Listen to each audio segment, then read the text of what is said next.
мемлекеттік өкілі Кристиан Константинов өзендерін ортаға салады. Айдын Төлепбаев біздің назарымызда. Айдын Төлепбаев.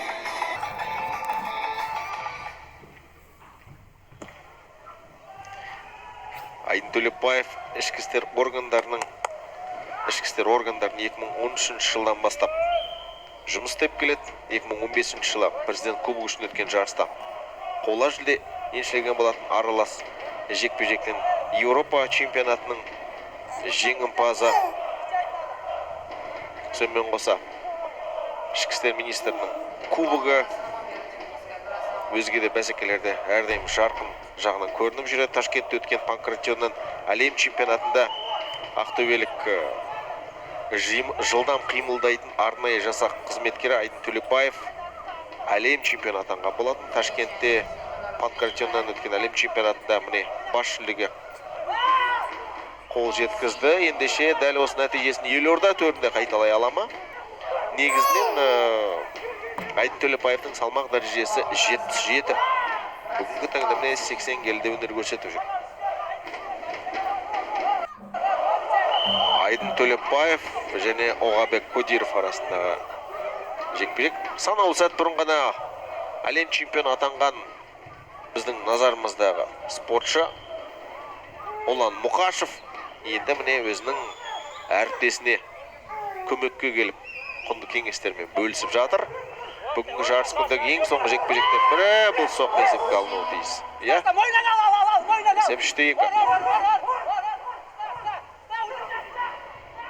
Қарсылас ұстап тұр әдісіне көшуге болады. Алайда бұл жерде өзбек елінің оғланы Оғабек Кодиров бұл қыспақтан сытылып шықты. Есеп 3-2.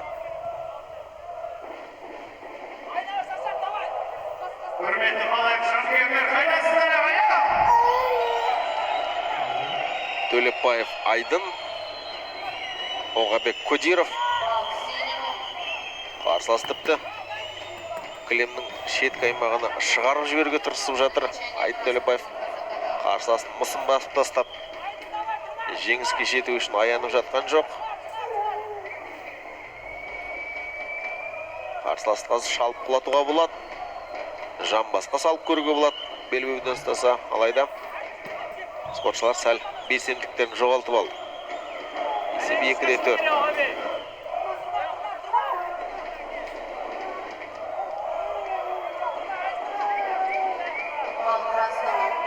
Өзбекстандық спортшы ұпай еншіледі.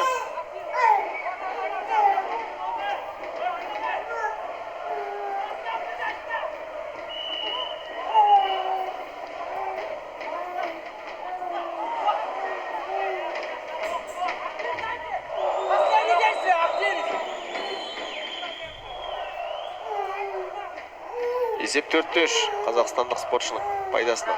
Спортшылар соққы алмаста. Есеп 5-4.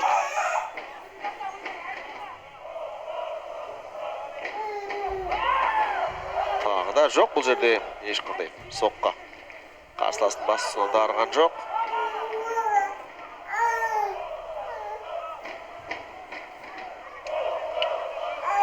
Фронт-кик нәтижесіз. Айдын бұл әлем чемпионаты басталған сәтте рубиц ететіндер бар ма деген.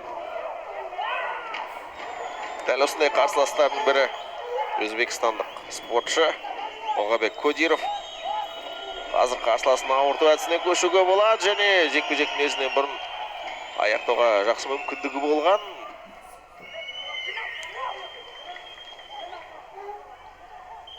Әзірге Айдынның тегеуріне төтеп бере алмай жатыр өзбек елінің спортшысы Оғабек Кодиров. Әзірге бір жойқын шабуылға дайындалып жатқан сияқты. Ешқайда асықпайды. Айдын қарсыласқа кілемнің орта тұсын ұсынды. Жоқ, бұндай әрекеттерге жол жоқ. Белден төмен соққы жасауға болмайды. Енді өзбек спортшысы бұл әрекеттерді әдейі жасады деп ойламаймыз. Шиеленісті сәтте соққы алмасу барысында. Бұндай сәттер жиі кездеседі. Ең бастысы Айдын Төлепбаев жекпе-жекті жалғастыруға дайынмын дейді. жанкүйерлер жандана түсті. Әрине, әріптесі бірінші кезекте. Айдынның атап өткеніміздей Айдын Төлепбаев, Ақтөбе облысы полиция департаменті жылдам қимылдайтын арнайы жасақ қызметкер екендігін еске сала кетейік. Аралас жекпе-жек, күрес түрлері, панкратион, енді міне қоян қолтық ұрыстада бағынбаған соңғы белесі бар. Әлем чемпионаты енді дәл осы нәтижеге қол жеткізуге тамаша мүмкіндік бар. 1 минуттан астам уақыт бар. Өзбекстандық спортшы Айдынды шалып құлатпақ болған, алайда бұл әрекет нәтижесіз.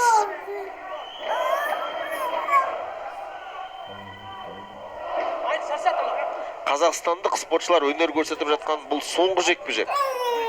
Ал бүгінгі жарыстың ең соңғы айқасында Өзбекстан және Молдова мемлекетінің спортшылары өнер көрсетеді. Атап өткеніміздей ерлер арасында салмақ талғамайтын абсолютті санатта Кристиан Константинов Молдова және Өзбекстан құрамасының өкілі Ильос Камилов бұл жарыстың нағыз үздігін анықтайды. Есеп 6-4, өзгеріссіз.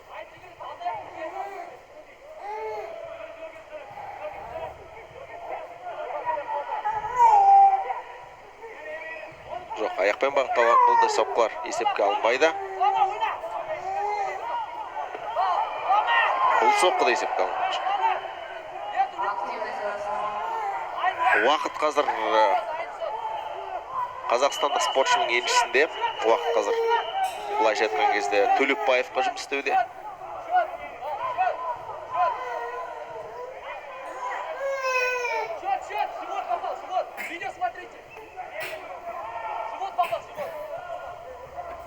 Челлендж. Ұлан Мұқашев, әріптесі Айдын Төлепбаев қарсыластың үш тұсына соққы бағыттап өзіне тиісті ұпайын ала алған жоқ дейді.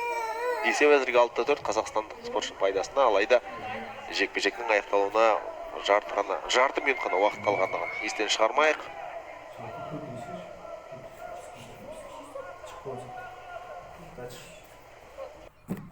Не 24 сағат болса да?